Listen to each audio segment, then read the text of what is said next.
for the Washington Times. His latest column is called The Biden-Xi Summit Call, Getting Real. In it, he referenced a phone call between the two leaders that the White House called a candid and constructive discussion on a range of bilateral, regional, and global issues. He says the column is a fictionalized conversation based on facts.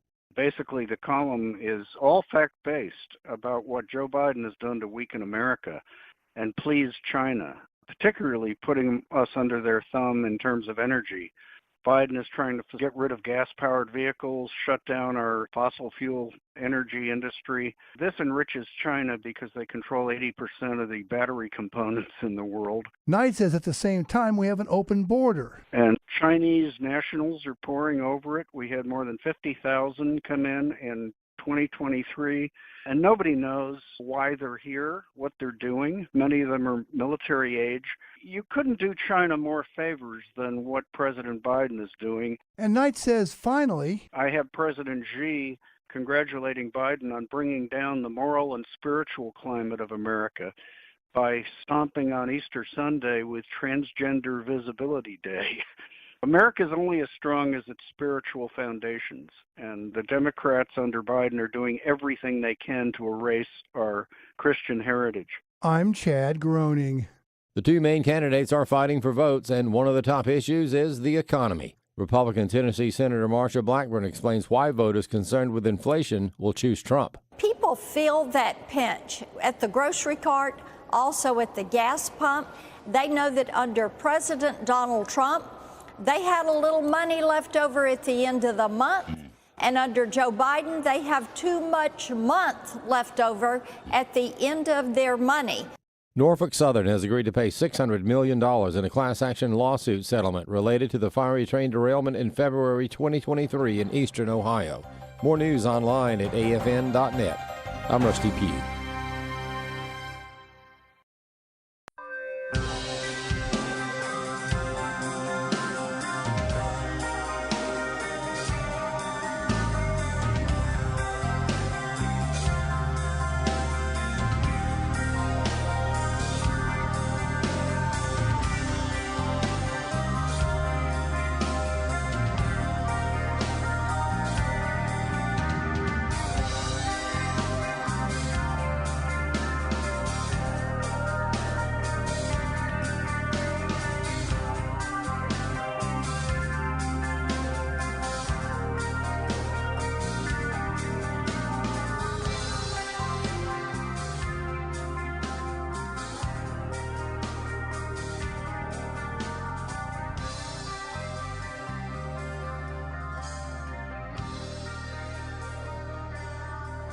Tuesday night. Yeah, it's tonight. And this is me, Nick at Night, on First Amendment Radio. Welcome, everyone. As usual, there's a number right below my face there. You can text or call in at any time or at the appropriate time, whatever you like. And always taking suggestions, comments, questions, links.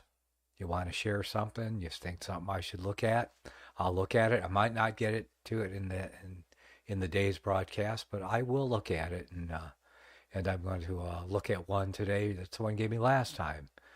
Good to see you over there, Bob, all by yourself in the YouTube chat room, that is.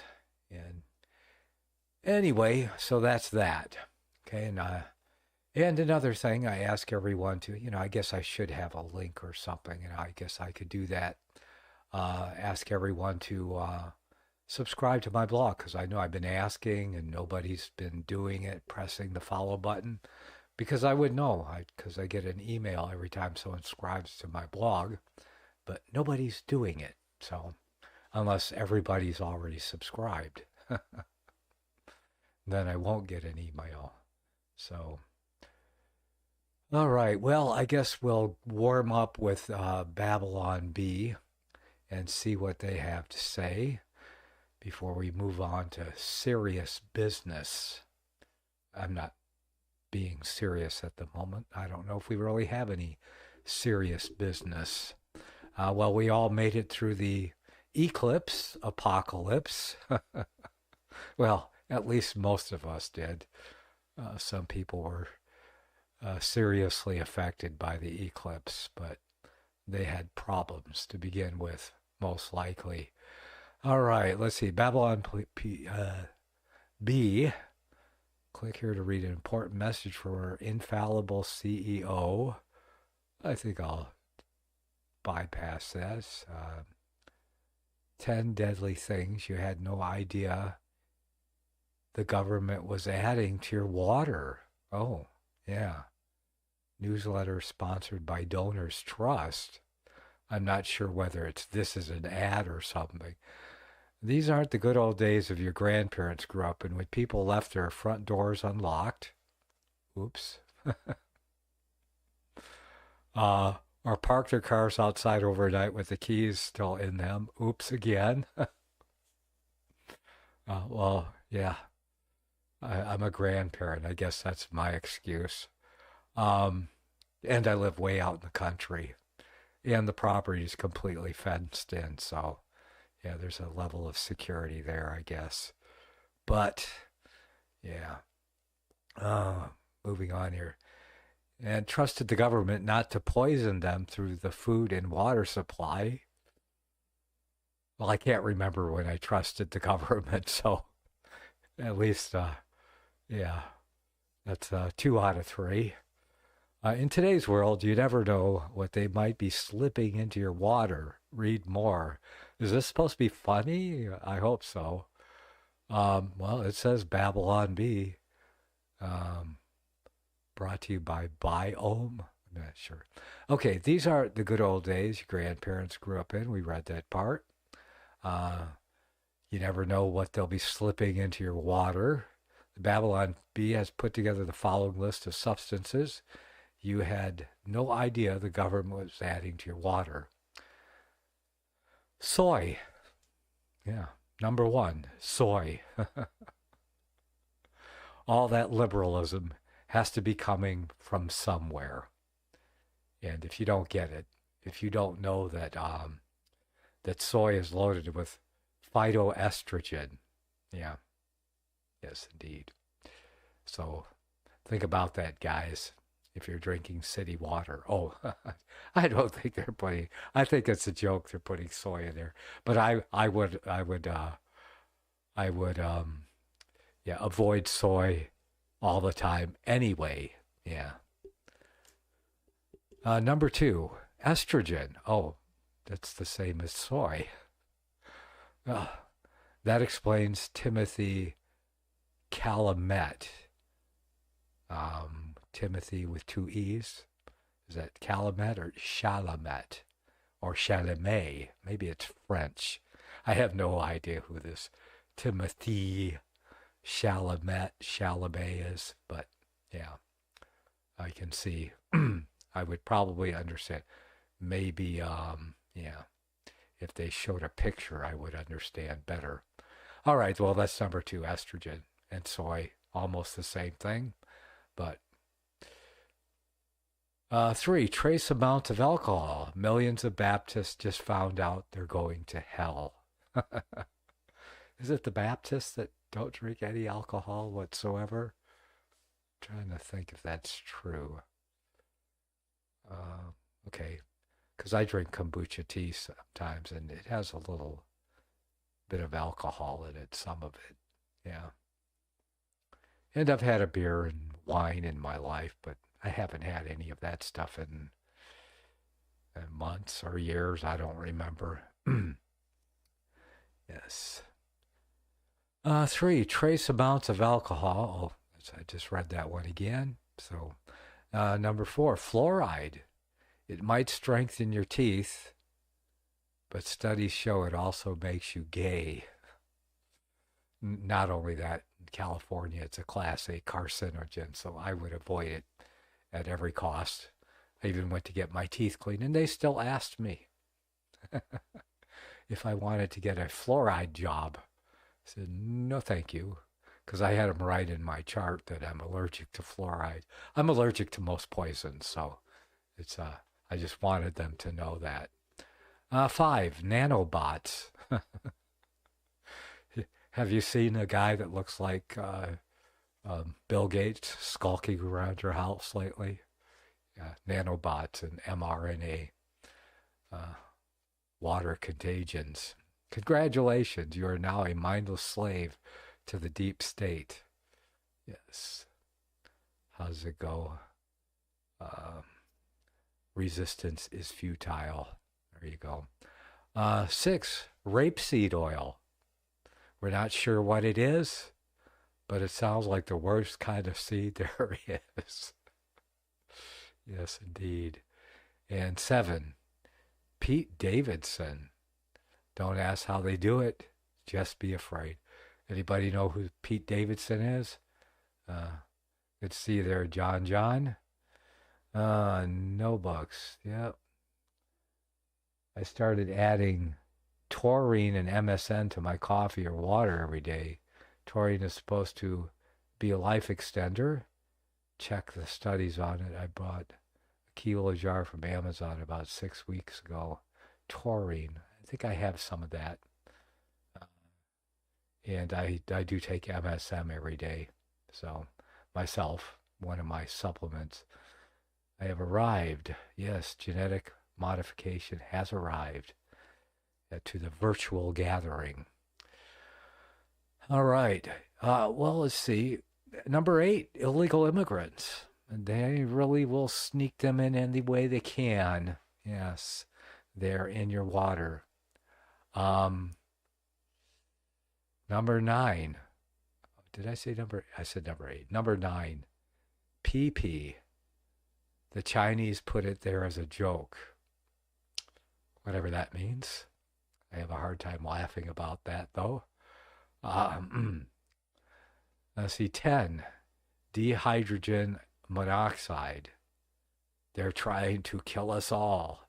Oh, dihydrogen monoxide. Yes, they're trying to kill us all. Everybody knows what dihydrogen monoxide is, right? Yeah, I think the symbols are for it are H2O. Yeah. So, there you go. Satire. Yes, from the Babylon Bee. Okay. Ooh, I yawned. Or started to yawn anyway. All right, well, let's see what else we got from the Babylon Bee. Good thing I got a cup of coffee here. Excuse me for a second while I... give J a star. He got it. I mean, John. JJ, John. Yeah. H2O is water. Dihydrogen oxide or whatever they said. All right, those were 10 deadly things you had no idea the government was adding to your water. And I just paid $15,000 a year ago last summer to drill a hole in my yard so I could get my own water. Yeah, you all remember that, right? Okay. Let's see. Vatican reluctantly sides with God on gender theory. Yes, I did hear about that today. I think I read about that somewhere. That, they decided that transgenderism and a couple other things weren't going to be approved by the church. So once in a while, yes, they say even a broken clock is right twice a day. There you go. So the man of sin and the great apostasy, yeah, the head over there, the Vatican, they can be right twice a day. But it's all the rest of the day that they're wrong. That's the problem. All right, let's see what else we got here. Caitlin Clark to retire from Spotlight and enter WNBA. Okay, well, I don't know who she is or what all that means, but it's supposed to be satire, folks, so maybe someone else knows and can notify me of what that means. Or I'm guessing she is a basketball player, right? Or, yeah, whatever. I don't have a clue. Let's see. Sounds really bad? Huh. Is that what I got here? Sounds really bad. My sound is really bad? Are you listening to audio, or do I need to turn it up, or what? How's the sound out there? Anyone else want to give me a sound check? Tell me how it is?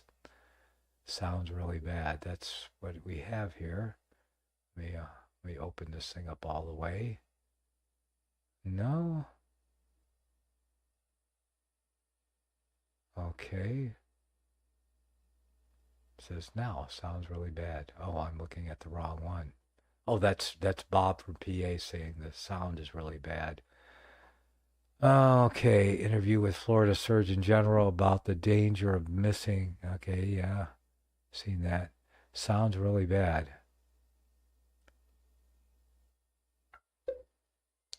Okay, unless he's talking about something else.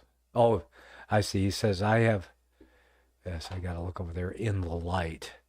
Yeah, you can see why I need the light, because I'd be in the dark without it. Found this Tucker Carlson April 8th interview with Florida Surgeon General about the danger of mixing RNA with DNA in people. Sounds really bad. Oh, okay. Yeah, it's about his text above. Yeah, because in the short version, they just give me the last line. So, sorry. Yeah, I thought my sound was really bad for a minute, but I guess it sounds really good.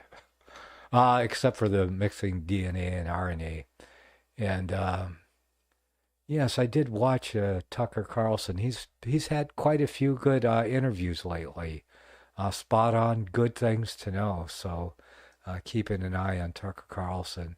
He did have a interview with a Lutheran church minister from, I believe, Israel, the West Bank.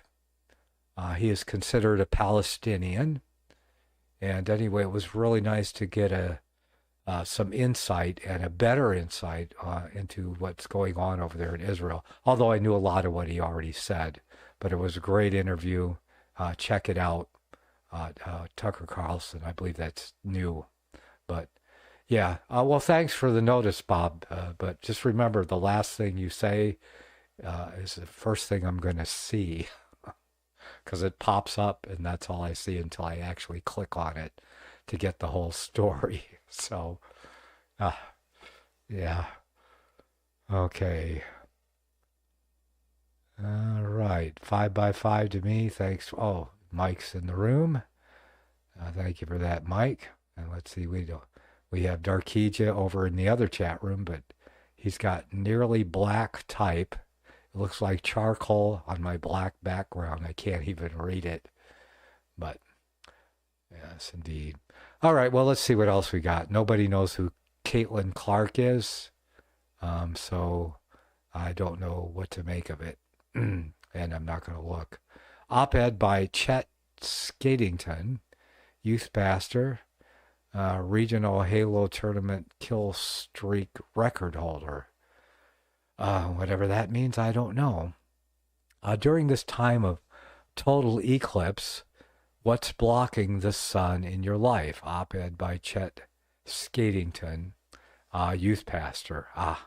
What's blocking the S-O-N in your life? Now I get it. So, from this guy who's a Halo tournament skill kill streak record holder, which I have no idea what that is. I think we'll skip that one and hope there's something more funny up ahead. Trump says his position on abortion is whichever one will get him elected. Yeah, well, he's learning how to be a politician, is he not? And market update, stock market analysis, eclipse glasses, sell, sell, sell. Yes, it could be another 20 years.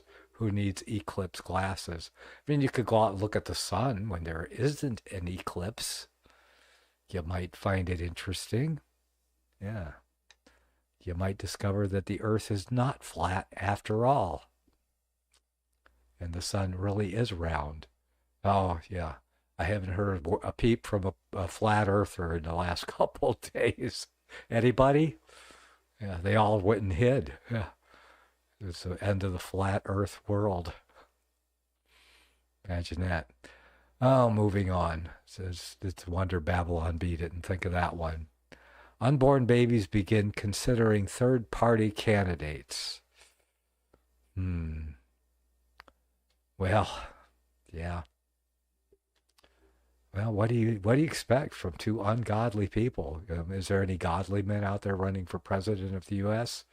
Would they even have a chance? Now we've learned our lesson there, because the Antichrist is in control, and they can say one thing, because they don't, the Antichrist doesn't like abortion for Catholics, because Catholics are born. You can't kill all the potential Catholics that are going to be born, but for everyone else, abortion's a-okay.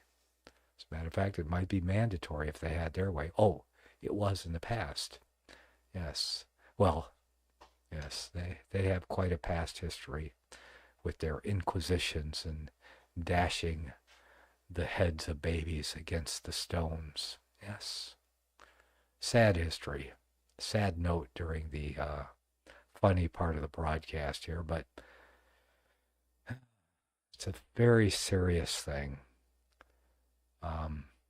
They say it's a state issue. That's what Trump is saying now. Yes, it was turned back to the states. But it's a life issue, and murder should not be allowed at any time. And it used to be murder. Yeah, it used to be murder. That's why it used to be against the law and used to be considered murder. All right, moving on. Canceled Club. Oh, I believe this is actually, because I've seen this one before. A card game where you try to get your friends canceled. Ooh, what fun. Yeah. It's got to be as much fun as Monopoly, right? Where you try to get everyone to stay in your very expensive hotels. It's like Hotel California. It's a wonder they didn't name one of them that. Oh, that's because the game before the song. Let's see. John says, I wore a welding helmet yesterday to check out the eclipse. It was about 3/4 here in Alabama. Well, it wasn't even near anything out here on the left coast in the southern Sierra foothills of California. There was nothing to see at all. So, anyway, I didn't even go out and look. I figured, well, I woke up in the morning after a 12-hour eclipse, and I thought, well, I'm not really going to miss anything anyway. Yeah. But the welding gear, yeah. I'll remember that 20 years from now if I happen to be where the eclipse hits again. Because there's a welding helmet here on the ranch somewhere. There might even be a couple of them. Let's see. Oh, and that's it for the Babylon Bee. All right.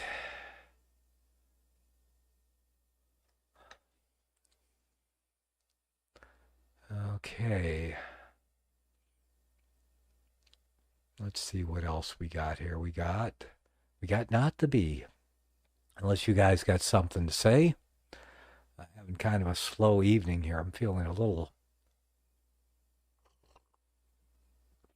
like I didn't get a long enough nap. No, maybe I didn't get a nap at all today. Maybe that's it. Stay up late at night, get up early in the morning. You gotta take a nap. Yeah. But sometimes I don't. That could be it. Let's see. Better than the junk being sold to watch it, yeah. Well, you're only going to use them once in the next 20 years, so the cheap stuff works, right? Okay. not to be. Let's talk about the report that exposed Brazil's aggressive censorship. Elon Musk's refusal to comply and what it means for the world. Journalist Michael Schellenberger racked up tens of millions of views for this report over the weekend. Okay, Brazil's aggressive censorship and Elon Musk's refusal to comply with it. Okay, well, so Elon made all of his billions by using the government to get rich. Yet, he got money. All the other auto companies had to pay him to make electric cars. They had to pay so much for every car they sold. You did know that, didn't you, when he started his Tesla Corporation? It's a good business model if you can get a hold of it, I guess. Yeah. Okay, but I'm not going to look into this article, but I get the idea. And, I'm going into a break. That's what that tone is. And I'm going to swallow half of this cup of coffee during this break. So I'll be back in a few minutes. Don't go anywhere.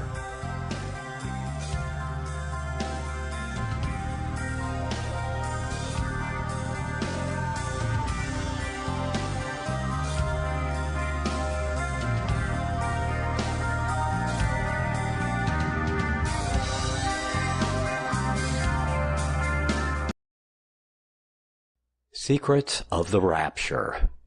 Is there a 500-year-old conspiracy? A propaganda machine so pervasive and entrenched, yet so elusive that the entire world could be taken in by it, working in plain sight, but unseen by the world for what it truly is? If prophecy is God-given history in advance, why does the prophecy that has conquered the age also exclude nearly 2,000 years of history? What is it that they are afraid that the light of history will reveal? To understand our place and time in prophecy, we must look in history for an interpretation, that which stands the test of time, that which agrees with the Word of God, and history has proven to be true.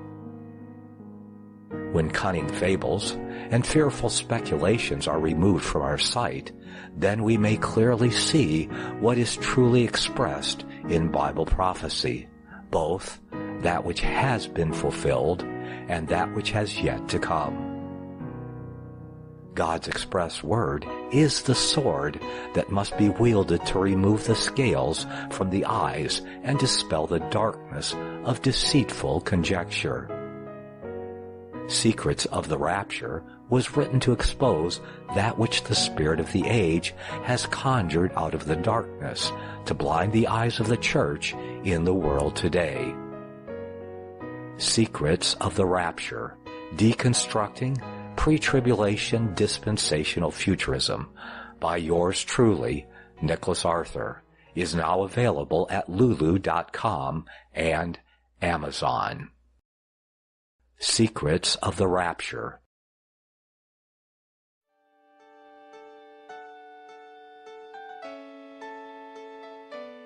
The program you are listening to is 100% sponsored by you, the listener, on this First Amendment Rights Media channel.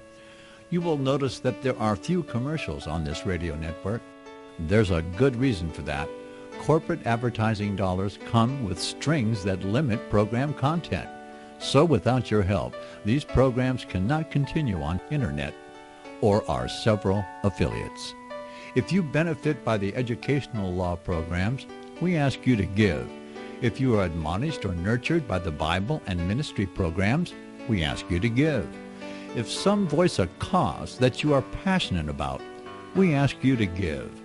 If you believe in any of these, we ask you to support them as you would a missionary on a continual basis, as if giving a tithe for missionary radio.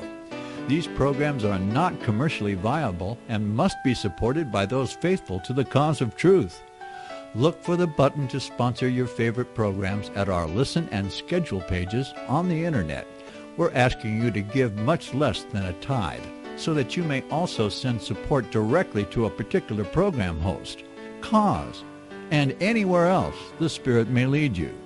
Do all to the glory of our God and Creator, for His holy nation, the only kingdom that will last forever. Thank you for listening.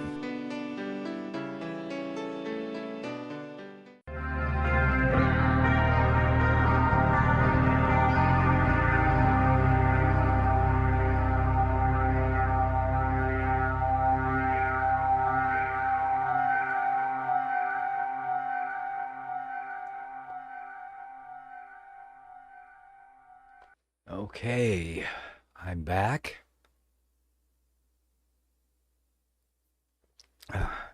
And I notice it's getting hot in here too. It's 84 degrees in my studio. That's a little bit warm. Okay, let's see. She blew her answer on trans athletes, but this South Carolina coach just did the classiest thing after winning the NCAA title. Let's see. Made headlines for all the wrong reasons. The Hall of Fame player coach was asked by a reporter views on men assuming female identities in order to compete in the women's sport, and her answer was, well, a disaster. Well, let's see what she said. I guess this is her here. Let's see. I see. Got a Dan Zakrzewski, Outkick coach. You just talked about, what a massive weekend this is, obviously, for women's basketball, women's sports in general. One of the major issues facing women's sports right now is the discussion topic about the inclusion of transgender athletes, biological males, in women's sports. I was wondering if you would tell me your position on that issue. Damn, you got deep on me, didn't you?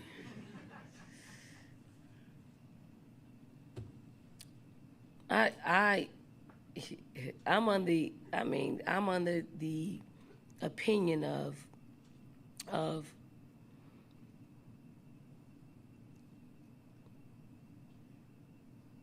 if you're a woman, you should play. If you consider yourself a woman and you want to play sports or vice versa, you should be able to play. That's my opinion. You want me to go deeper? Do you think transgender women should be able to participate that's your question in you college want basketball? me to ask. I mean, you want to ask, so I'll give you that. Yes. So now the barnstorm of people are going to flood my timeline and be a distraction to me on one of the biggest days of our game. And I'm okay with that. I really am.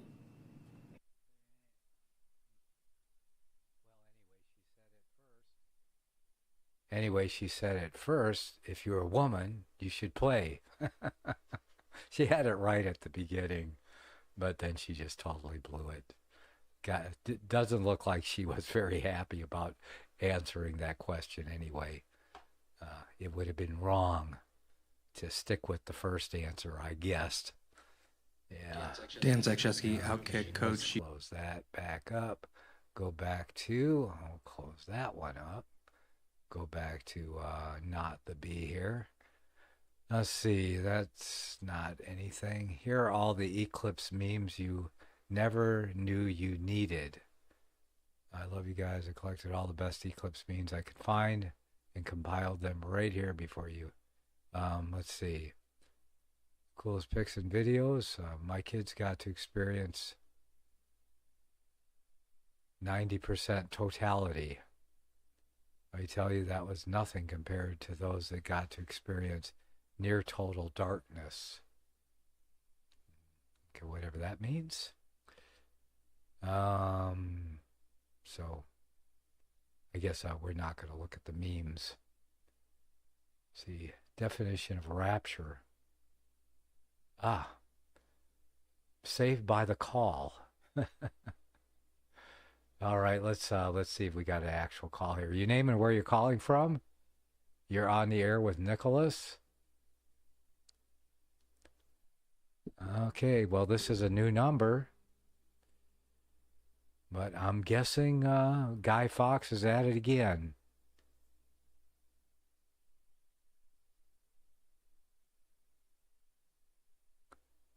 All right, well, we'll end that one. And we'll just go, should I just give them strike 2 right now? No, strike 1. Strike 1. Okay, we struck them. Okay, Tom Rain says, definition of the rapture, a futuristic way to overlook what is going on now and forget the past.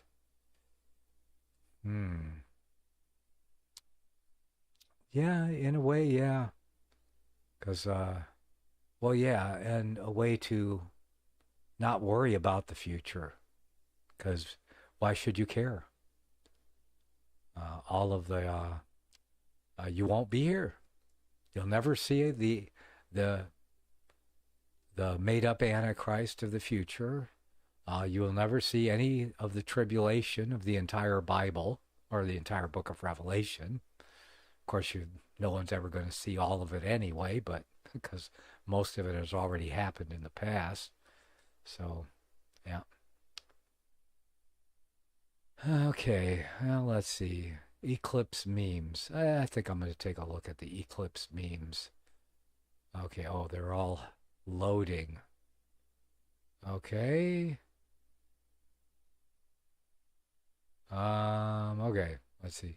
Mel Gibson losing it at the eclipse. That's Mel Gibson losing it at the eclipse. Give me back my son! Give me back my son! Give me back my son! Okay. That's Mel Gibson losing it at the eclipse. Right. When you buy your eclipse glasses from Aldi's. Eclipse. Okay. Let's see what else. It's eclipse, not apocalypse. Relax. I like that one from a Dairy Queen. It's eclipse, not apocalypse. Because, yeah, that must be a California. I mean, that must be a Dairy Queen that's not in California. So I wonder if the Dairy Queen here shut down. Yeah. Let's see what else we got here. For those of you outside Texas that can't make it to see the eclipse tomorrow, it looks something like this. Except it's dark. Yeah, something like that, right? Yeah. Nice. A bunch more. Lunar eclipse, solar eclipse, apocalypse. Alpacalypse. Oh, I like that one. Yeah. Seriously. Let's see. It's God's timing, and we're to be lifting up Jesus and not wondering if the sky is falling. Yes. I like the alpacalypse. That one's funny.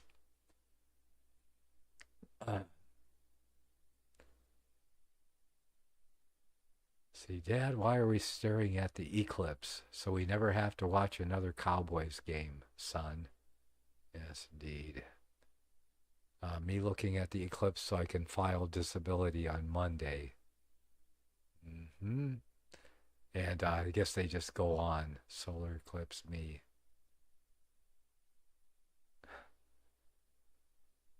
It was all just a big cover-up.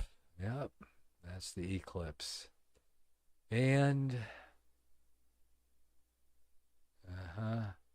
okay, well, I guess this just goes on forever and ever. So anyway, you can check that out at Not the Bee if you want, if you think you're missing the best ones, because you probably are, because I don't want to keep going. Okay, so they have a list of them there. And let's see what else we got here. Salon blamed men punching women in the streets on Trump supporters and got ratioed to the moon for its trouble. Men punching random women in New York City, a desperate last gasp of the male rage fueling MAGA. Right. Yeah. Because that's what conservatives do. They go about Wait a minute. I thought those were black guys punching white women. Yes. Not going to believe that one for a minute. Never seen a barehanded black flip catch in center field. Now you have. Barehanded back flip catch in center field. I'm just... The Savannah Bananas. I guess that's a baseball team. The Savannah Bananas. Play some of the goofiest baseball I've ever seen. But this little trick out in center field has 100% of my respect. Huh. Okay, I got to see it. Yep. All right, this is it. Is it a video? Click here to view this article. No, I'm afraid to go. Dr. Moser. Okay, I guess this is supposed to be it. Scrooge trying to strike out the side. He won't get it. Meadows throws away his glove. Backflips, catches the ball. Are you kidding me? Wow. Mr. Meadows, you've gone mad. The only way to do the backflip catch better is to do it with the bare hand. And D.R. Meadows, the king of the backflip catch in the outfield, nails the trick play for the Bananas. What a play! One of the greatest trick plays of all time. If not the greatest. Wow, well, that's something else, yeah. Backflip catching. They never did that when I was young and used to watch baseball. So I guess now they're going to do tricks to try to bring in the crowds. Yeah. Okay, let's see what else we got here. New poll reveals young women are abandoning churches in unprecedented numbers as young men are finally coming back. Gen Z women are leaving Christian churches in record numbers, according to surprising new poll. Gen Z. I forgot what Gen Z is. I can't keep up with all that stuff. I guess if you're Gen Z, you know it. And I know I'm not. So the women are leaving, but the men are coming back to church. So I guess the men will follow them if that's what they're there for. Moving on. This guy fact-checking the correct way to eat cinnamon roll is one reason I love America. Fact-checking. Okay. This guy stole a man's identity and got married. Decades later, his victim tried to prove who he was, and a judge sent the victim to a psych ward. No, that's, yeah. That's not satire, folks. You hear a lot of horror stories about identity theft, credit cards, mortgages, etc. But this guy stole a man's identity and got married, and decades later, well, I mean, does it matter what the person's name is? Decades later, you find out that he was using somebody else's name and identity. But, so I'm going to divorce you or whatever. You're a victim now? Yeah. The marriage probably wouldn't have worked out anyway, even if he used his own identity. Yeah. Because, I mean, he didn't use a famous person's identity, did he? It's like, you know, I'm really, you know, Elon Musk or something. And whatever. Gen Z, anyone under the age of 24. Oh, yeah. Well, my youngest daughter's 23. So I guess she's a Gen Z. I'll try to remember that. So what's a millennial? Oh, someone who is older than 24, came of age in the millennium, right? I think I'm starting to catch on. Yeah. All right. Death to America chants erupt at Michigan protest. Watch these guys say they live in one of the rottenest countries that have ever existed. What country is this? why don't they just go back to the country they really love? I mean, seriously. We're flying people in. Can we fly them out? I mean, sure. Well, maybe when Trump gets in, we can fly out all the people who want to be here on the government's dime. What do you guys say? Should we vote on it? Let's have a poll. Should the government pay for people to leave America that don't love it? Love it or leave it. That's what they say. Yeah. Go to the place that you love. There you go. Millennials born between 81 to 2001. Yeah. Okay. Oh. Wait a minute. Never mind. Now I'm more confused. I need a chart that puts them all together.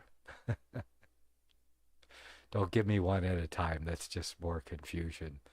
All right. Well, we ran out of not the bee. So, yes. What did I say? Oh, yeah, we saw all of that news there from not the bee.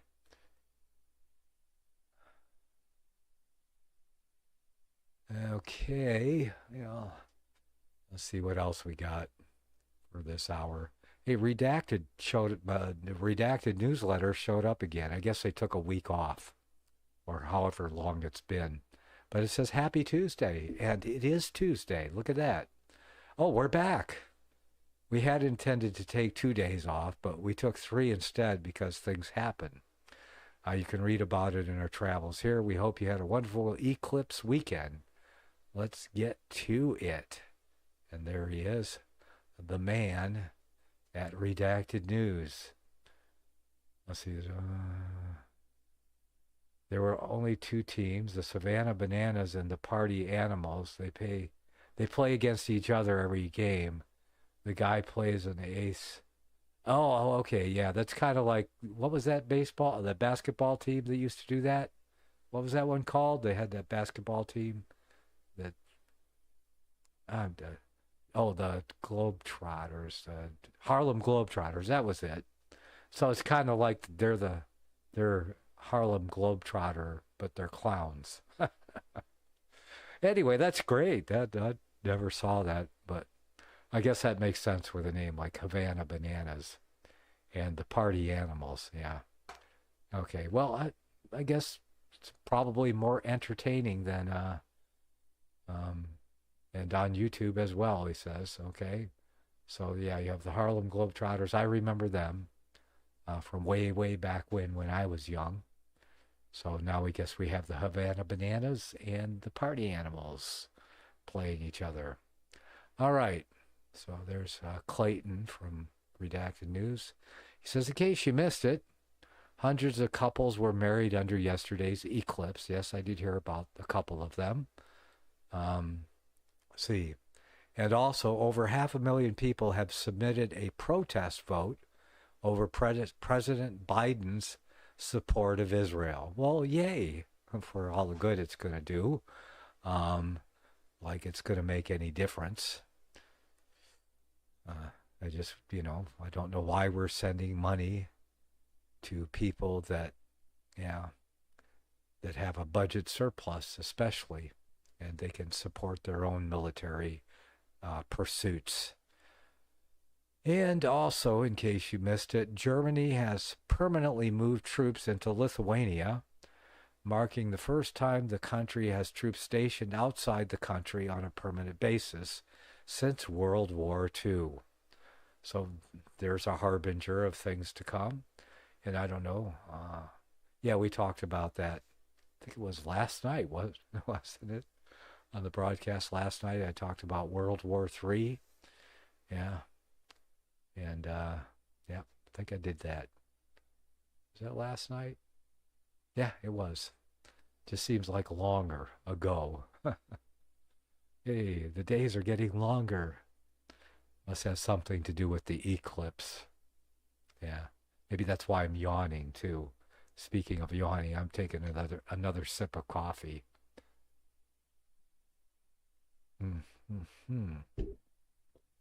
So, when is our ghost caller? Gonna call back and get strike number 2. Man, what you waiting for? I'm waiting for you, dude. I got you marked. It says there's strike 1 under that number. It's another 541 number. I know. I see that one's pretty popular with the ghost caller. So I'm guessing maybe it's his area code. 300 9530. Yeah. Oh. So we're expecting a call. Here's another one from the same area code. Yep. So I guess we have to try it. Your name and where you're calling from. You're on the air with Nicholas. Yes, we've been waiting for you. You have 2 numbers. What do you buy them as a bunch? And then use them until you wear them all out? Okay, well, this one has strike 1 already, so this is a number I've already got. Yeah. This is the same one. So anyway, end call and go block number and block. Yeah. And then we do that. Okay, well, I asked for it, didn't I? It's the same number. It's 415 area code. Okay, anyway, back to Redacted here, see what else they got for us. Canada unveiled an updated defense policy which would have the country invest more than $53 billion in the next 20 years to set a goal of acquiring nuclear submarines. $53 billion in the next 20 years and set a goal of acquiring nuclear submarines. Well, I guess the more the merrier. I hope that the kings of the East heard that. So what is there going to be their response? We better hurry up before they get them submarines built, right? Yes, 20 years. Okay, let's see. 7th millennium begins in 30 years. So, well, I guess they'll have them in time for Armageddon. There you go. All right, next. A new poll in the Middle East and Africa shows that most people prefer Putin to Biden by a wide margin. This will probably shock only CNN viewers. That's why I laugh, because probably the same poll here would have people, because I would rather Putin was our president and Biden was... Oh, I wouldn't want to do that to the Russian people. Can I think of any people I would want to do that to? Let's see. Is there any people I would want to do that to? I'll think on that one for a while. Okay. What do you guys think? If we could trade our president for another country's president, which country would you want to inflict Biden upon? Of course, with Biden goes Obama and the Clintons and everyone behind the scenes running the country right now. The whole administration's got to go. Yeah. Plus all of the rhinos, the conservatives, Republican in name only. Yeah. Okay. Oh, wait. No, I take that back. You said the French. No, we don't want Macron, man. It's just like, it'd be almost like having Biden. Although I think Macron, I don't know. It's a toss-up, man. Yeah, it's a toss-up. I can't think of things getting any worse, but than Biden. I mean, he's got to be the worst president the United States has ever seen. Yeah. So. Okay. Yeah. Better. Macron. No, thank you. It says, yeah. He put that in there. Says, I take it back. And he redacted the message. Retracted. Okay. let's see. David Cameron, who is he? Has been in talks with former President Trump ahead of his meetings in Washington, D.C. to press the U.S. for more funding for Ukraine. Deport him, please.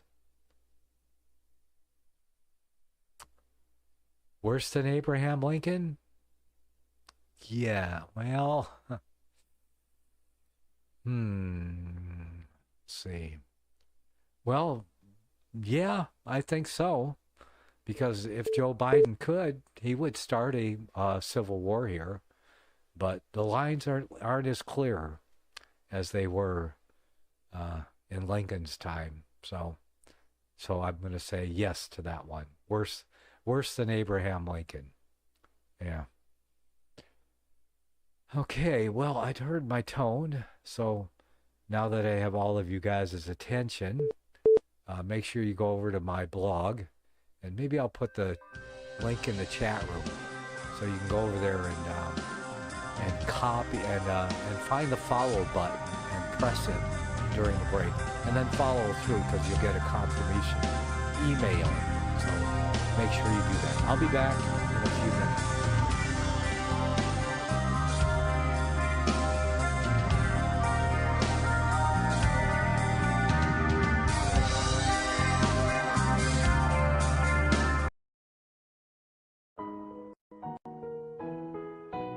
The program you are listening to is 100% sponsored by you, the listener, on this First Amendment Rights Media channel.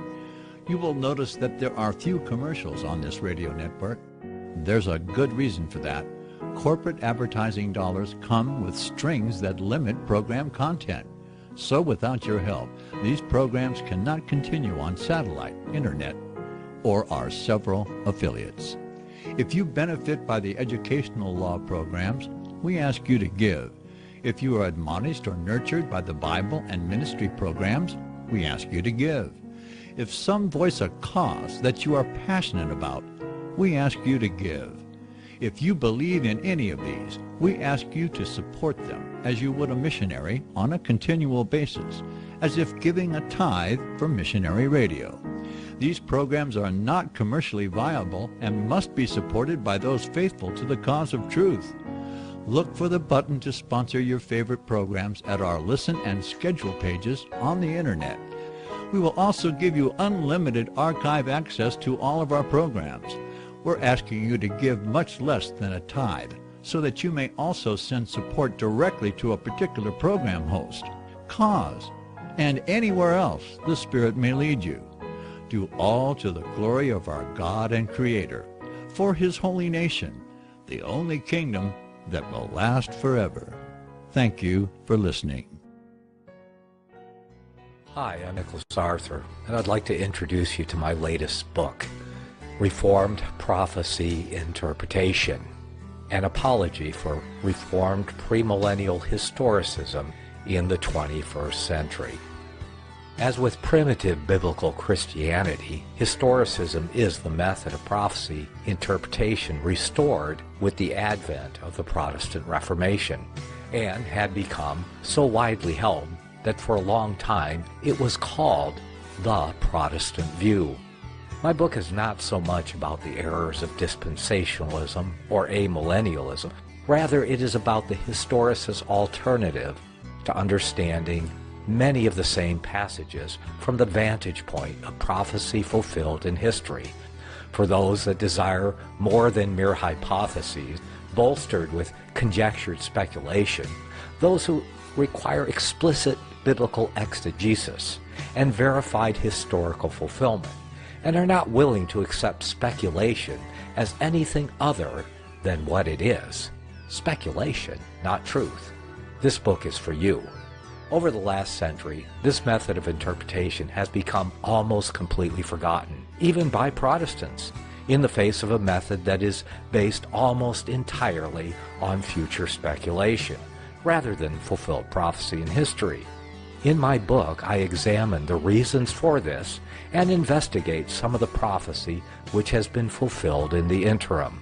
as well as present an apology for reformed pre-millennial historicism to the 21st century. If you're interested in a copy of my book, you can go to my website, crosstheborder.org, and get more information there. Or you may also find it at Amazon.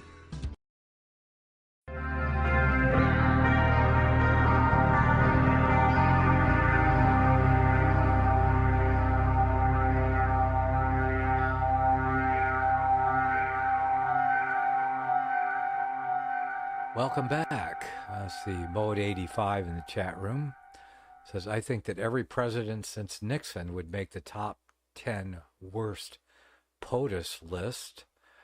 Well, I might agree with some of those. I think the worst definitely by now is Joe Biden. And of course, second only to Obama, because Obama is still president going in his fourth term now. And you probably heard that from me before, but I'll say it again. Obama had his own 2 terms. And then when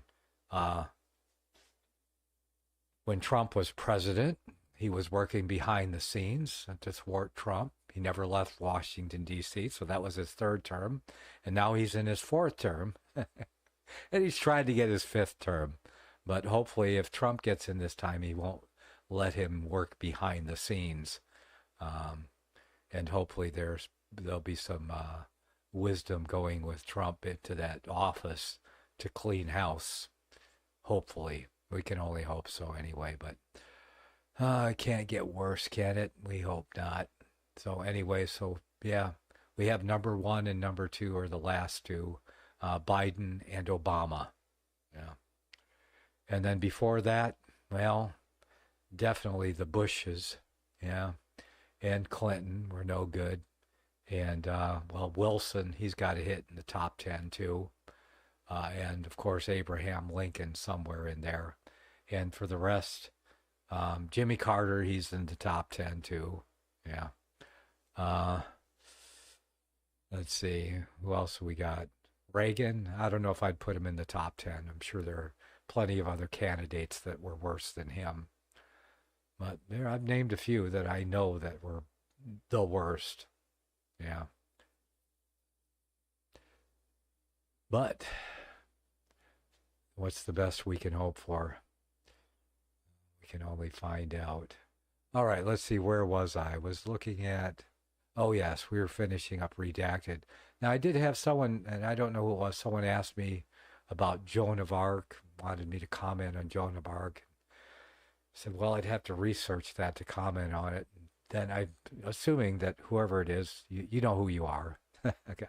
Because I don't remember who gave me the link for Joan of Arc. So we're gonna check out Joan of Arc here in a few minutes, as soon as we get done with Redacted. Ooh, look at that. Gold is made $2,354. Up another $100, people. Yeah. $2,354. Boom, boom. Silver, 28. Yes. So it's happening. Yep. Okay, lead, save the date. Israel Prime Minister Benjamin Netanyahu says that the invasion of Rafah in southern Gaza has a date set. He did not share the date, though. Okay, this comes after Israel withdrew some areas, including the city of Khan Yunis, or rather what was left of that city. This victory requires entry into Rafah and the elimination of terrorist battalions there. It will happen. There is a date, Netanyahu said. Yes, I agree. Mode 85 says silver is still a huge bargain at $28. You better believe it, if you can get it. Of course, you're going to have to pay a lot more than $28. You're probably going to be paying $35 to $40 with premiums. Yeah, because that's what it takes. Now, unless you want to buy paper silver, I'm sure you can pick it up for $28. Paper silver, that is. Yeah. That's the problem with the market, is paper gold and paper silver. It's a device that they've used to hold the price down. Let's see. Oh, Oh, Darky just says it was me with Joan of Arc.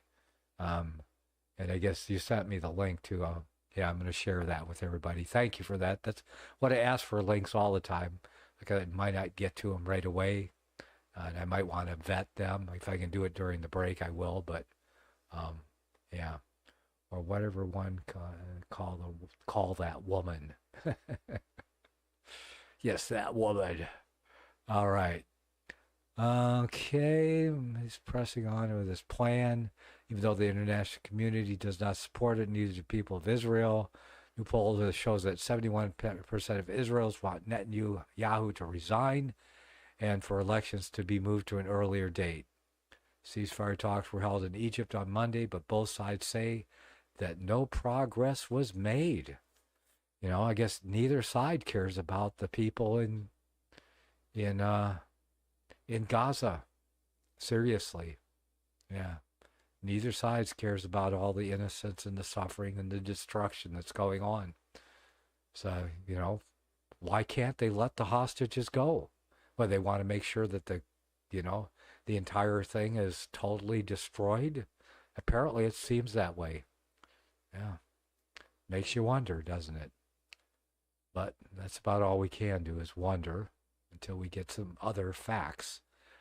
Trump's abortion stance. Yeah, we already know about it.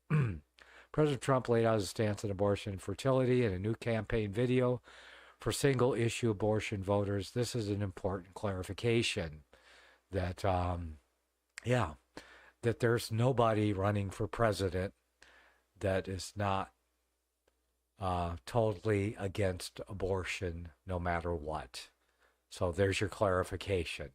As if you need it, if you really didn't know that before. I knew it all along. I don't think it was a secret. I mean, a lot of people think Trump is,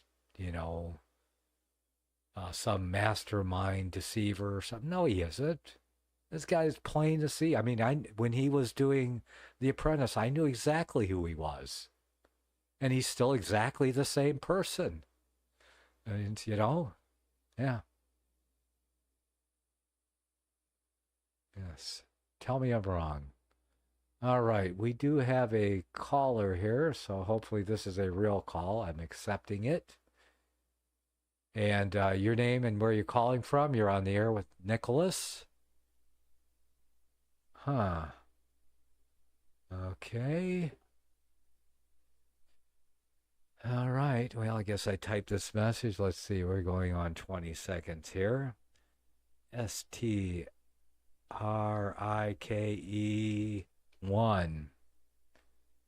Yes, going,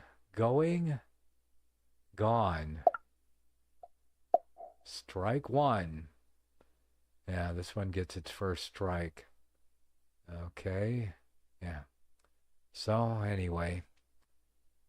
Yes, they always get their 2 strikes out of a number, don't they? Yeah, anywhere. So, does anyone really believe that Trump is a great deceiver or anything? Or there's, that he's deceiving anyone? Seriously. He states that even pro-abortion legal scholars knew that Roe versus Wade was problematic law, enforcing a federal law where state law should be. He says that he supports abortion exceptions in rape, incest, and life for the mother.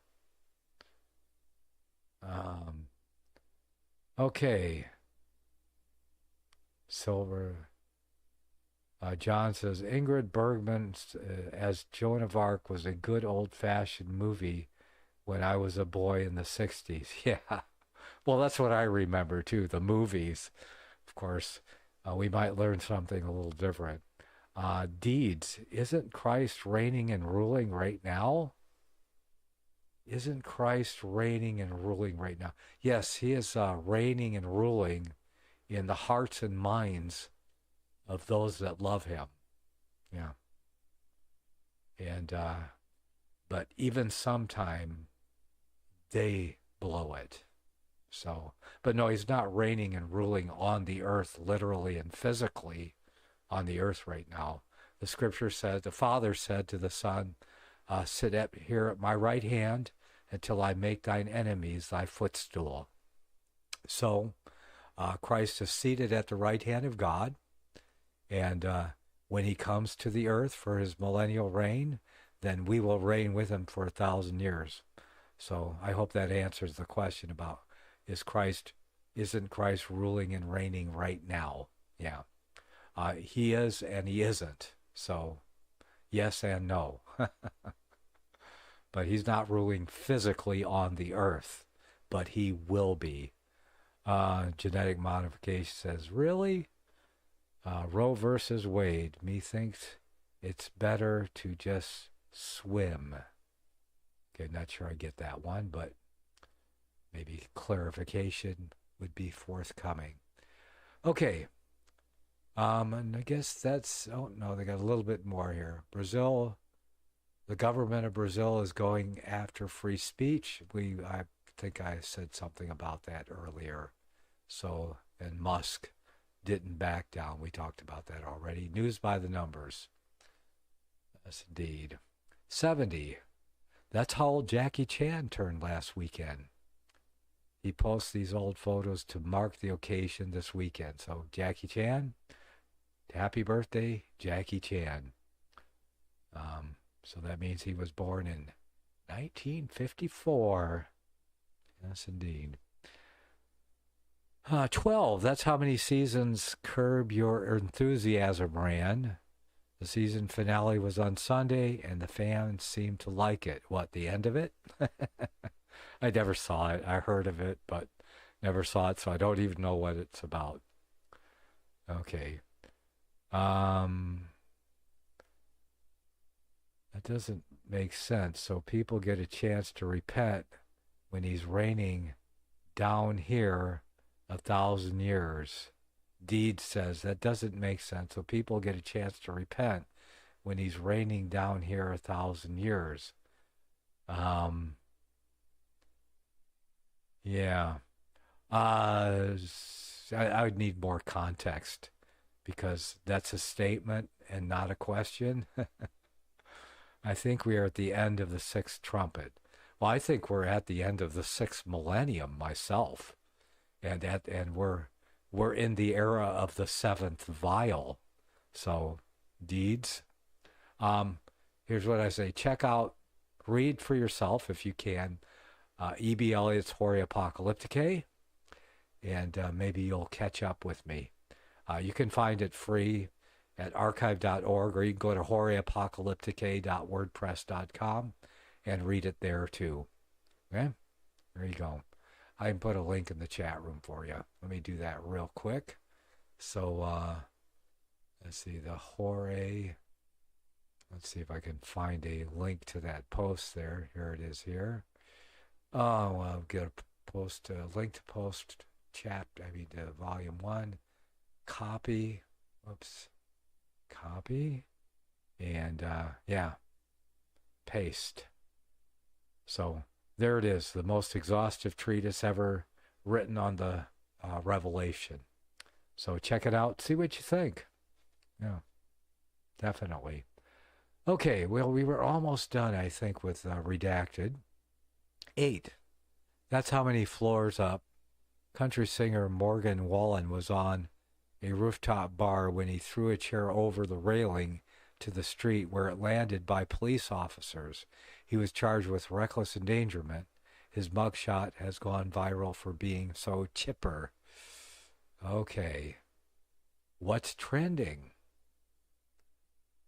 The Masters are trending because the golf tournament begins this weekend, but pre-tournament events began on Monday. Must be really exciting. Golf. Oh, pre-tournament events. Maybe they're more exciting than the actual tournament. Yes, walking around, watching someone hit a ball. Yeah. More walking around. And the guy narrating very calmly, play-by-play description of everything. That's what watching golf is like. It's probably got to be more fun to play than walk. Let's see. Et Fitter is trending because that happened on Monday. It's the holiday to mark the end of Ramadan for Muslims. If a crescent moon can be seen in the sky, it ends the fasting. Saudi Arabia, the moon was not observed, so fasting will continue for one more day. Let's see, crumbling. Okay, I don't think I want to read that. Got a lot more stuff here. Support okay. Yes. Okay. Well, that's it. That's what we got for redacted newsletter, and then we have LouRockwell.com articles if we need stuff to talk about. Mode 85 says miniature golf is more fun, and the whole family can play. I agree. I definitely would agree with that, especially if you have a whole family to play with you. Otherwise, if you're an old man, say hanging out with someone like Jackie Chan, you might want to walk down to the golf course, get a little walking exercise, and hit the ball around while you're at it. So it depends upon who you're with, what would be more fun. Okay, let's see. WW says, hanging down here, 1,000 years, mortals in the millennium. Oops, 1,000 years. Oh, okay. So I see WW in the chat room over there. Thanks for showing up. All right. Okay, well, I guess Joan of Arc. Everybody's been waiting for Joan of Arc. And I guess this was Darkija asked me. And I don't know if he sent this to me, but maybe he did. So here it is, finally. So you know that I'm serious when I say send me articles or things you think I should cover and share. Okay, Joan of Arc's letter to the Hussites. Well, we know immediately who the Hussites are, right? They were proto-Protestants.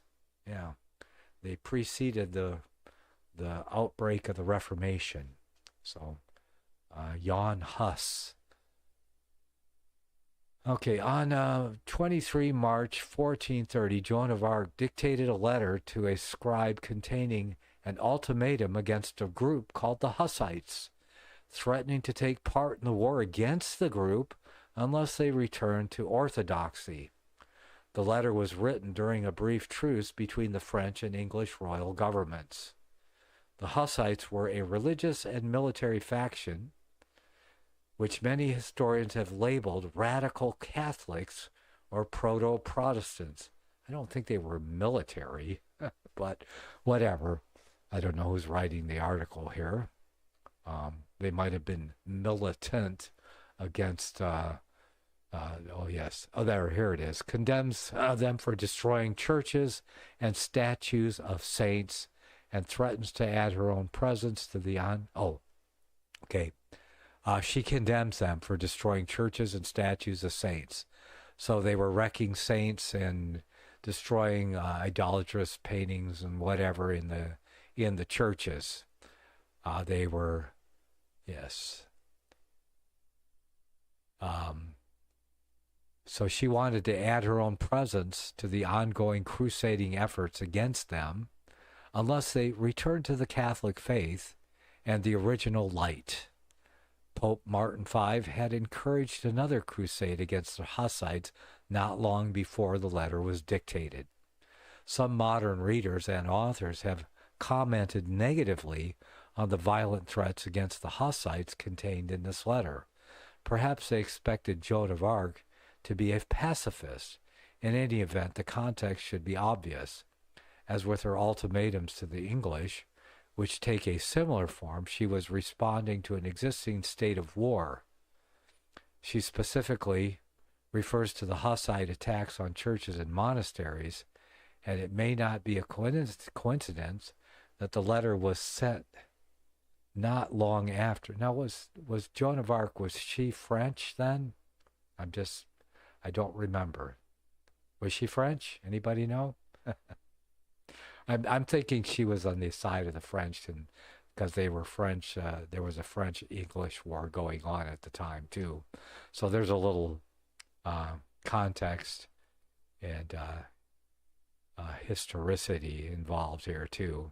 So she specifically refers to the Hussite attacks on churches and monasteries, and it may not be a coincidence that the letter was sent not long after her campaigns by the Hussites, which had devastated a significant number of villages in Silesia, Hungary, Lusatia, Meissen, and Saxony. Actions against civilians which particularly angered her, judging from the accounts of eyewitnesses who knew her. This is the setting for the threats of military action to stop the Hussites from further campaigns of this type.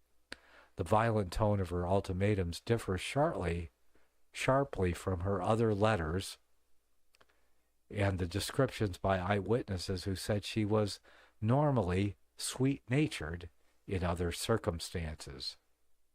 The text. The original version of the letter was translated into Latin by Joan's scribe and confessor, Friar Jean Pasquerel. Unlike her letters to English commanders, a bilingual group who spoke fluent French, in this case, Latin was the most convenient means of communicating with the intended recipients. Pasquerel's name appears at the bottom of the letter, as was common practice in the 15th century when a scribe recorded a letter dictated by someone else, as can be seen from royal and seigneurial correspondence of that era. Below is an English translation of the letter with notes and commentary on the right. Okay. Yes, she was French. Jeanne d'Arc. Yes, Joan of Arc. For a long time now, common knowledge has made it clear to me, Jean de Meudon, from true Christians you have become heretics and practically on a level with the Saracens, meaning the Muslims. You have eliminated the valid faith and worship and have taken up a disgraceful and unlawful superstition, and while sustaining and promoting it, there is not a single disgrace nor act of barbarism which you would not dare. You corrupt the sacraments of the church. You mutilate the articles of faith. You destroy the churches. You break and burn statues of the saints, which were created as memorials. You massacre Christians unless they adopt your beliefs. What is this fury of yours? Or what folly and madness are you are driving you? You persecute and plan to overthrow and destroy this faith which God Almighty, the Son, and the Holy Spirit have raised, founded, exalted, and enlightened 1,000 ways through 1,000 miracles. Though you yourselves are blind, but not because you're among those who lack eyes or the ability to see, do you really believe that you will escape unpunished? Or are you unaware that the reason God does not hinder your unlawful efforts and permits you to remain in darkness and error is so that the more you indulge yourselves in sin and sacrileges, the more He is preparing greater suffering and punishments for you. For my part, I tell you frankly, if I wasn't busy with the English wars, I would have come to see you long before now. But if I don't find out that you have reformed yourselves, I might leave the English behind and go against you, so that by the sword, if I can do it any other way, I will eliminate your false and vile superstition and relieve you of either your heresy or your life. But if you would prefer to return to the Catholic faith and the original light, then send me your ambassadors and I will tell them what you need to do. If not, however, and if you stubbornly wish to resist the spur, keep in mind the damages and crimes you have committed and await me, who will mete out suitable repayment with the strongest of forces, both human and divine. given at Sully on the 23rd March to the heretics of Bohemia. Yes. There you go. Yeah. That tells me a little bit more about Joan of Arc. Yes. And it says, a wicked woman. I'm sure she felt she was doing the right thing at the time. And I guess I could see why the French would, since they're Catholic, and they even moved the Pope, the capital of the Catholic Church, to France for a while. Yeah. So what would you expect, except for the French to celebrate Joan of Arc? Anyway, there's my tone and another break. And so we'll see what we have to do for the next and final segment coming up. I'll be back in a few minutes. Don't go anywhere.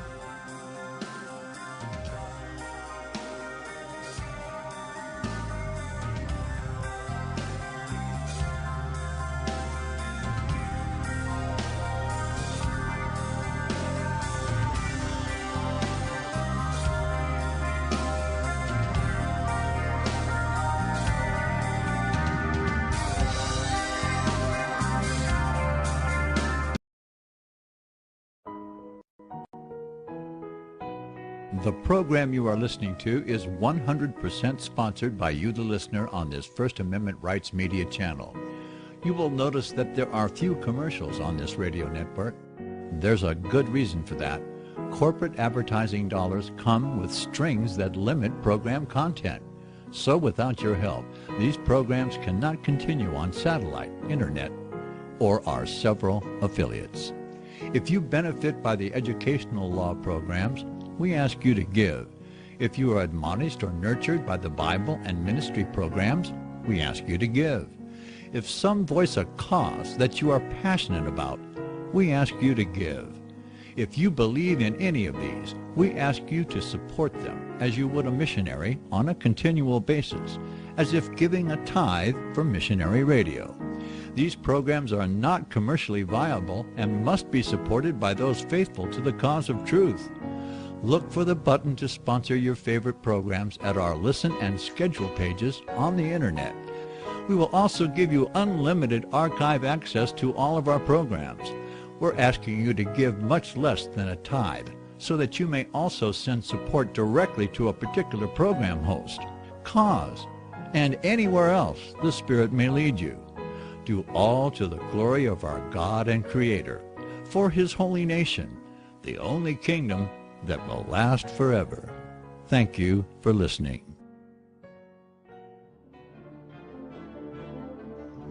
Visit crosstheborder.org, CROSS, crosstheborder.org, to get your print, EPUB, or PDF version of Nicholas Arthur's new book titled When the Third Temple is Built. That's crosstheborder.org. When it comes to prophecy today, much of the evangelical Christian world has their eyes on Israel, waiting and watching to see when the third temple will begin to be built. The plans are drawn. The Jewish people are eager. Most evangelical Christians today believe that the rapture will happen before the third temple is built. Hi, I'm Michael Eugene. I was taught that Daniel's 70th week was in the future. Is that really what the Bible teaches? Have we searched the scriptures and found this to be true? Why is it so important for a re-established Israel to build a third temple in Jerusalem? Is it necessary to build a temple on the same location already occupied by the Dome of the Rock? Is it necessary for sacrifices to take place in the temple on Temple Mount? Is there really a rapture followed by 7 years of tribulation? What is the New Testament temple? Can we identify history and prophecy? Who is the first beast in Revelation chapter 13? Who are the 7 kings in Revelation 17? I have asked all these questions, and I have found Nicholas Arthur's new book, When the Third Temple is Built, answers all these questions and more using Scripture to interpret Scripture. The Bible says that no prophecy of Scripture is of any private interpretation. Nicholas shows us in his new book, When the Third Temple is Built, how the Bible interprets prophecy and not man's private interpretation. Visit crosstheborder.org, CROSS, crosstheborder.org, to get your print, EPUB, or PDF version of Nicholas Arthur's new book titled When the Third Temple is Built. That's crosstheborder.org.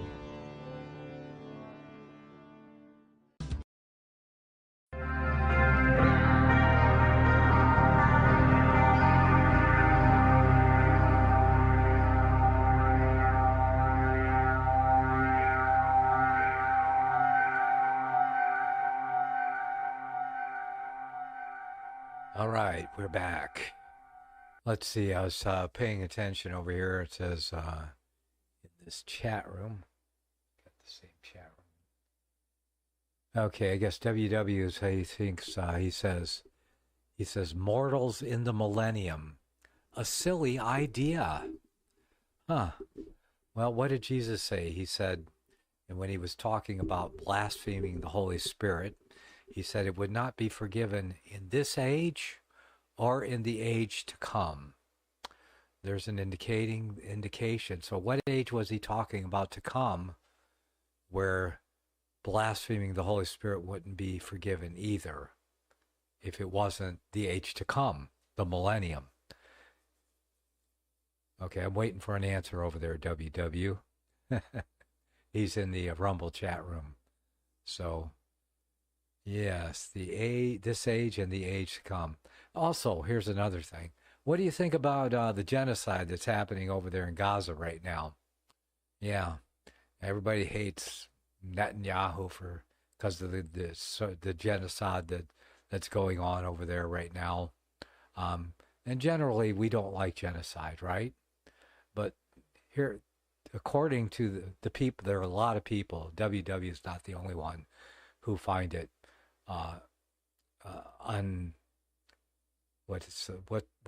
what word would I use? Unacceptable that there should be mortals in the millennium, in the seventh, in the millennium to come. So what is Jesus going to commit genocide on all of the unsaved?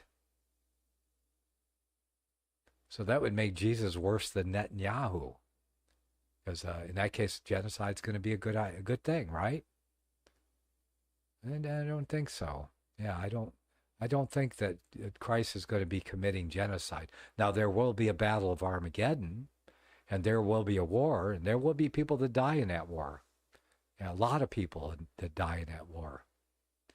And but I don't think there's going to be any genocide. Okay, I think there will be people that live through into the millennium. They have to. See, WW, did he come back? Nope, he didn't come back to that yet. So it's not a silly idea, because it would be reprehensible if Jesus is going to kill all the mortals. Because, okay, so, and here's the other thing about the millennium, and I wrote a book called The Millennium Question, just in case. It's book 3 of the Revelation Enigma Decoded series that I wrote. And yeah, the Millennium is the 3rd book. So all of that's in there. But so there will be a battle of Armageddon when Christ returns. I don't believe it's going to happen the instant he returns. I think it's going to be some years after he returns. The Battle of Armageddon is going to settle the dispute. And, it's going to settle it for everyone. And I believe that while the world is preparing for that Battle of Armageddon, I believe that's when the marriage supper of the Lamb takes place. And then when, and I write about that too, but, I don't have an exact time map or schedule of how things are going to happen when Christ returns. But there will be people that will live through into the millennium, because there are accounts of that era that fit no other era in Old Testament prophecy, that only fit the millennial reign of Christ, of longevity being restored to mortals, people living longer for one thing, and that there will be unwalled villages and such, for the people will live in peace for 900 years until Satan is loosed out of his prison for a little season at the end. Just read chapter 20 for yourself that's the millennium chapter of the Bible. Okay, you can read it for yourself. It's pretty simple. Just read it and accept it as it is. I don't think there's something that it means something other than what the plain reading of it relates to, because it is. God would have no reason to make it cryptic or hide the meaning of what is supposed to be a blessed era, something that we have look forward to beyond our mortal existence. And for all of the elect will be resurrected when Christ returns, and that we will rule and reign with Christ. When we see him, we will be like him. But the mortals that are left, they will continue to populate the earth. They will have longer lives. They will live in an era. And also for the amillennials, why can't there be an era in redemptive history without Satan present in the world? It seems fitting that there should be such an era, and especially that there should be such an era when Christ rules and reigns on the earth. That when, the lion will lay down with the lamb, when the nations will truly destroy all of their weapons and turn their weapons, their swords, into plowshares. Okay, we have a call. Let's go ahead and try for a caller. Your name and where you're calling from. You're on the air.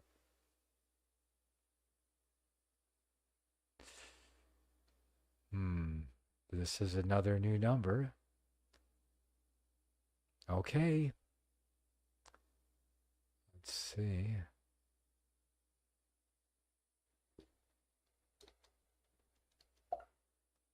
That's it. End call. It's a lot of fun for someone. I'm sorry this is all the fun you get in your life. I really am. Out there, Guy Fawkes or whoever you are. This is fun to you. I feel sorry for you. Yeah.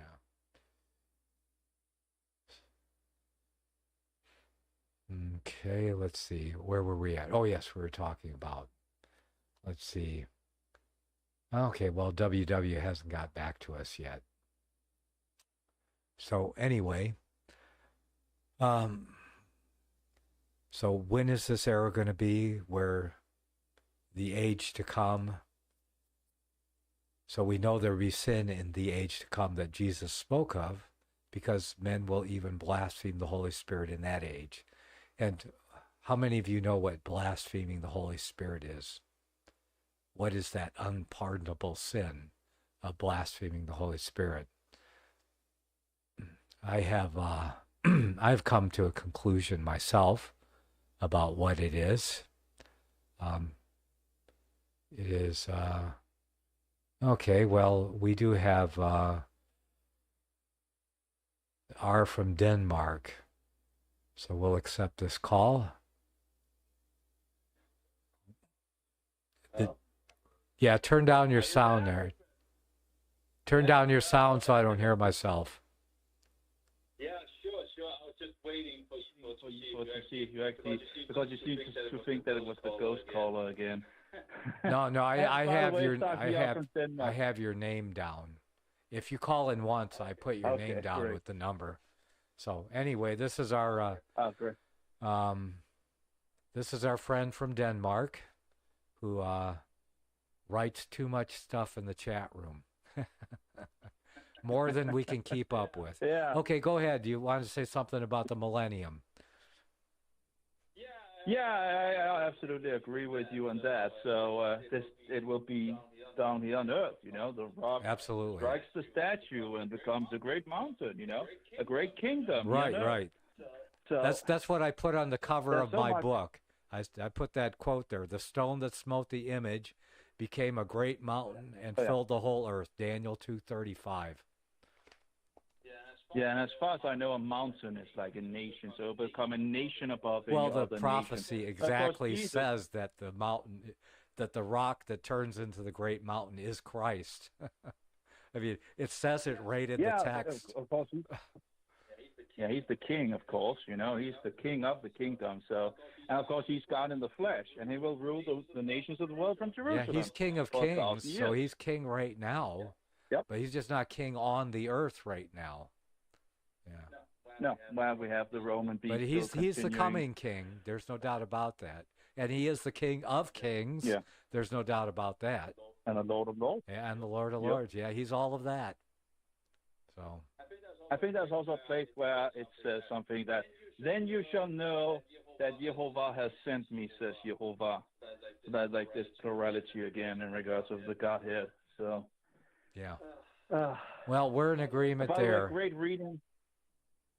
Yeah, absolutely, and great reading on the woman there. It was just I found the letter for like a couple of years ago and read it. And I was like, oh, that's the typical papist, you know. Yeah. Just, you gotta be kidding Well, me. she's a French papist, and they were at war with England, and well. Yeah, I guess England was also Roman at that time, right? They were. They were Roman at that time. Yeah, that's right. Yeah. And then they vacillated for a while, went back and forth.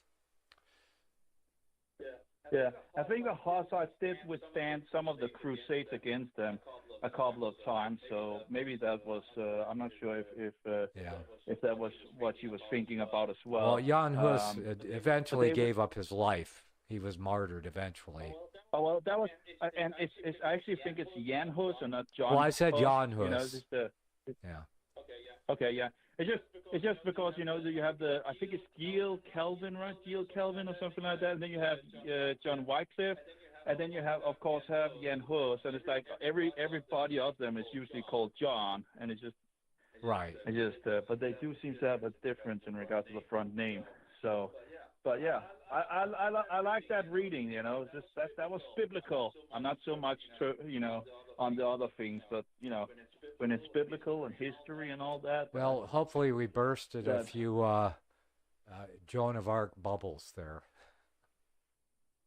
Yeah, I remember like when I was a child, I was looking in this book with different people, and I remember this image of this woman with red hair. I'm not sure she actually had red hair, but in this image she had red hair, and this was Jonah, you know, and I wondered who she was, and then I further found out about her, and then I read the letter, and I was like, oh, another papist, you know.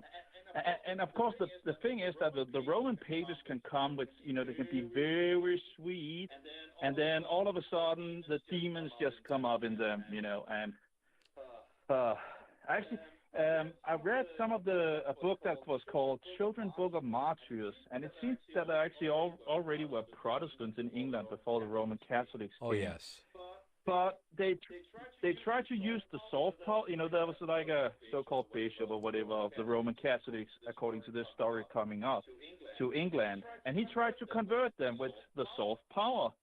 But they didn't really want to do that. And then he converted some others, and then he got the others to murder the real Christians. Right. So that's just... but there isn't really much... I'm not sure how much further foundational information one can gather in regards of it. I don't even think they had a name, or at least they didn't put the name into the book as far as I recall. But it wouldn't be a surprise, at least, you know. It seems to be the thing that they kind of do, right? Wasn't Joan of Arc put on trial for heresy at one point? Yeah, I think she actually was burned for that. Yeah. So I can't remember the whole details of it. If it was because she was trying to play a man or something like that in military armor and all that, I'm not entirely sure. Yeah, I remember reading about it in I think it was in the History of Protestantism that I read about it. I never read her letter before, but I'll have to look it up again and look at it again and see what I can find. Yeah, I'm because a little more history might be forthcoming and enlightening. So, But the letter, that was quite, because I mean, she wrote that herself. That was her own letter.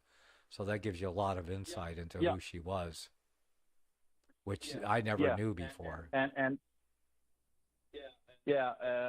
Just, where they also talk about, she was actually a very sweet girl, and yet, but that's the thing, the papers can turn very fast. When you, there's three things that Roman papers hate. That's when you deny the cookie Jesus, the authority of the Pope, as we call him, and in regards of the so-called Queen of the Heavens, in regards of Mary. Yes. And it's like, the Fox's Book of Martyrs have like one story after another confirming these things where people were just killed and burned and butchered for.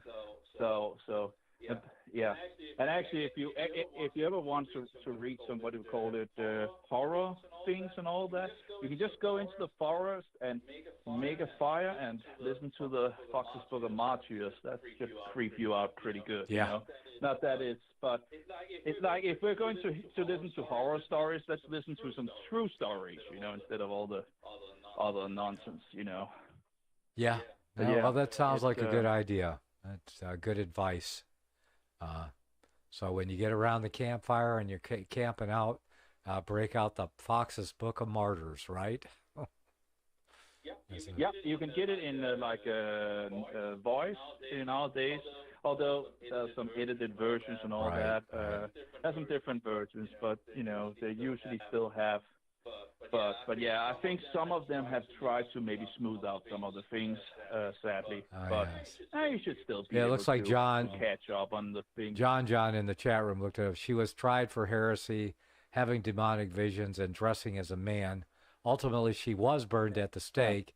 Then some years later, the wishy-washy Catholic Church reversed it and made her a saint. Hey, sorry we burned you at the stake. You were a saint after all. Oh, well. Yeah, sorry about that. No, I do remember reading that. I do remember reading that. Yeah. It's terrible. I think you can buy a prayer card to her, as well as Ignatius, right? They call them something. I'm not sure what, but they call them something where you can buy these prayer cards of different so-called saints and all that, and pray to them. Apparently, I can't remember the name of them, but it's like Ignatius Loyola. Like, you gotta be kidding me. Or this woman, I guess you would need to know all her history and all that, but because some of them do kind of turn around. Well, I wonder how much of a papist she was as she was being burnt at the stake. Well, sadly, a lot of people just tend to cling to this nonsense, even if it's like you talk with papists that they can see the depravity of the system, and yet they still cling on to it. Yeah. It's like, and like excuses like, well, that's bad food. Well, it's the same thing with these dispensationalists out there.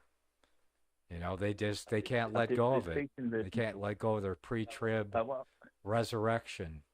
Oh, that's a big word in regards to dispensations. Is that like something in regards to the rapture thing? Yeah, the pre-trib resurrection, called a rapture. Yeah. And actually, in regards to the research I've done on it, as far as I can see it, it's in regards to those two prophets, which are also, as I see it, the 144,000. So they actually die before they are actually so-called raptured, so for 3.5 days. And then they come back with Jesus 3.5 years later, as far as I can see, and that would be the second rapture in regards to the seventh trumpet and all that, which, as far as I recall, Paulus talks about, right, the last seventh trumpet and all that. Well, the last trumpet would be the seventh trumpet. So, but I guess we have some kind of differences on that, as far as I understand it. So, have you read the Hora Apocalyptica yet? I looked the link you sent. I looked into it, and as far as I can see, they go into beyond the sixth seal, and I just can't. I can't. That just doesn't go. I just can't. It doesn't. Because as far as I can see it, there's like two tribulations. There's like the Gentile tribulation in the seal 6, and then there's the last tribulation. No. You haven't read it then. So all you have to say is no, you haven't read it. Yeah. Because if you're not going to read it because it doesn't agree with you, then you'll never understand why they're saying what they're saying and how they come to the conclusions that they come to, because that is historicism, you know. And so you're not a historicist. I don't know what you are. You're some kind of futurist. I'm a biblicist, as I call myself. The futurists call me a historicist, and the historicists call me a futurist, I guess. It's the same thing with the Romanizers. They call me a Jew, and a Jew call me a Romanizer, right? It's like you don't really fit any place. Okay, apparently. well, I hope you understand that the Revelation is not a Jewish prophecy. Do you understand that? But the thing is, as far as I can see, it tips over to the Jews again. It has the Gentile period, and then it tips over to the end of ends in regards to the Jews. So you first have the remnant of time for us that are not Jews, and then it flips back on the Jews. No, if it was a Jewish prophecy, it would be in the Old Testament. No, Jesus. Why read the would that first be? chapter and then tell me. After you read the first chapter, tell me who the book was written to and about. It was written to the church, about the church in the age to come. But the last church will be, the 144,000 are Israeli. No, the 144,000 are representative of the church. The Jewish symbols are symbols, and that represent the counterpart of the church. I believe that there are physical 144,000 Israelis. It's like it's like 12,000 from this tribe, 12,000 from another tribe, and so forward, excluding the tribes don't quite match up with the Jewish tribes, but okay. All right, well, anyway, you're entitled to your, hopefully, I wish you would read the entire Hori Apocalypticae before you make a decision on it. Because your decision not to read it because it doesn't agree with you, well, I read everything that I read because it didn't agree with it. I read opposition stuff all the time. I've read entire books and volumes on things that I don't agree with. Well, I do some. And until you do that, you're just like, stuck in your own way of thinking because you're thinking, well, it doesn't agree with what I already believe, and I know I'm right. When does this actually come around in regards to people going into the trumpets? Who invented that in regards to the Protestants? Yeah, who began to, was it Luther or I wouldn't think that the first reformers. Well, if you look at the last volume 4 of the history of apocalyptic interpretation, but all of that is in the Hori Apocalypticae. All the questions you're asking right now are in the Hori Apocalypticae. If you want answers, they're all there because all of his resources are listed, and he plainly tells you where he gets his information. Yeah, okay. So that's the value of reading it, is that way you know all of that history, where it came from. He didn't just read it and make it up kind of like what you're doing. He researched it. He found it in the history. He has over 10,000 footnotes in those 4 volumes. So you can trace it all back for yourself. And if you aren't convinced by the time you're done reading it, and if you won't read it, then I don't think you're really serious. You just want to keep believing what you believe and that you have the answers already, and you're not willing to accept to change at all. I have like over 200 tabs on the computer going through a lot of different sources and, of course, other books and all that. I kind of, I have a lot of things. But like, I have a lot of things I haven't read, but I have more things that I have read. So. Yeah. But at the moment, I'm just researching the sources from the 200 AD at the moment in regards to what they are saying. So that's at the moment what I'm trying to get. All of them are in the Hori Apocalypticae too. So you'd get all those as a bonus. Anyway, I just ran out of time. That's all we have time for today. So anyway, I want to thank you all for. want to thank you all for showing up today. May the Almighty bless you and keep you as you travel on the narrow way that leads to life. Yeah. There it is.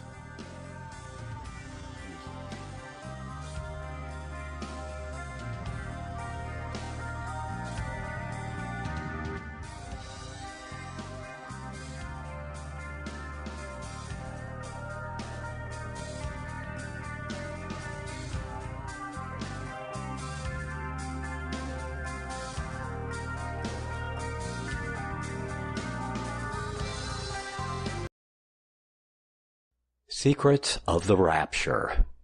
Is there a 500-year-old conspiracy? A propaganda machine so pervasive and entrenched, yet so elusive that the entire world could be taken in by it, working in plain sight, but unseen by the world for what it truly is? If prophecy is God-given history in advance, why does the prophecy that has conquered the age also exclude nearly 2,000 years of history? What is it that they are afraid that the light of history will reveal?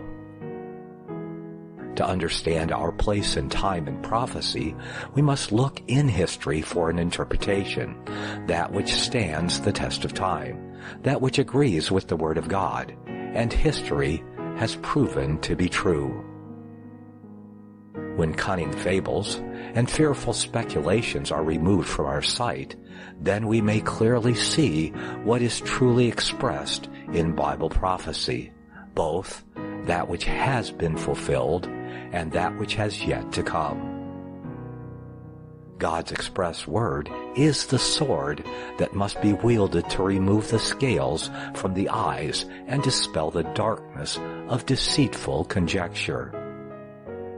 Secrets of the Rapture was written to expose that which the spirit of the age has conjured out of the darkness to blind the eyes of the church in the world today. Secrets of the Rapture, Deconstructing Pre-Tribulation Dispensational Futurism by yours truly, Nicholas Arthur, is now available at lulu.com and Amazon. Secrets of the Rapture.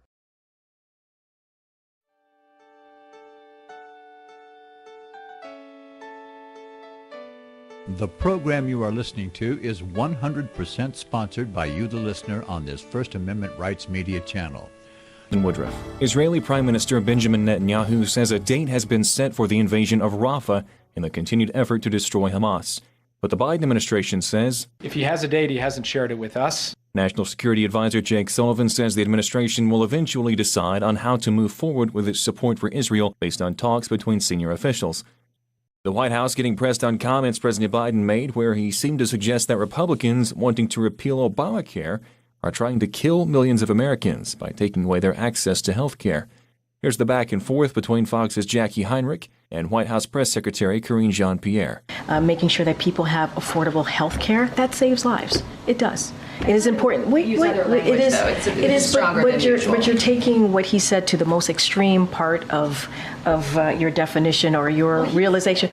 Norfolk Southern has agreed to pay $600 million in a class action lawsuit settlement related to a fiery train derailment in February of 2023 in eastern Ohio. The company said Tuesday the agreement, if approved by the court, will resolve all class action claims within a 20-mile radius from the derailment. An aging abolitionist is apparently calling it quits. Details come from Charlie Butts. For years, Dallas abortionist Curtis Dwayne Boyd, who admitted he performed abortions before it became legal to kill preborn children, operated Southwestern Women's Options in Albuquerque, New Mexico.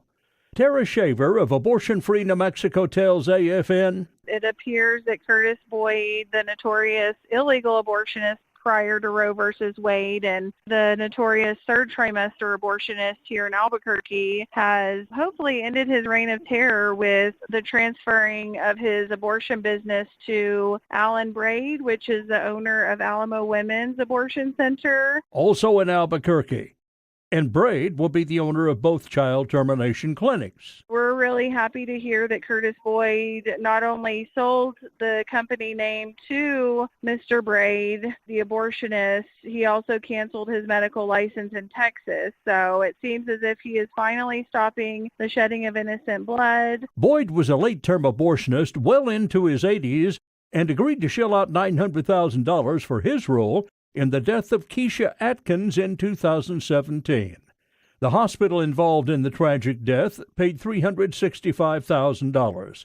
The hospital and the abortion clinic were under investigation for their role in harvesting body parts and tissue from aborted babies for profit. We could do a story a day about the wacky and uniformed things the hosts of The View say on their show. Today's harvest of low-hanging fruit has one of them blaming the New Jersey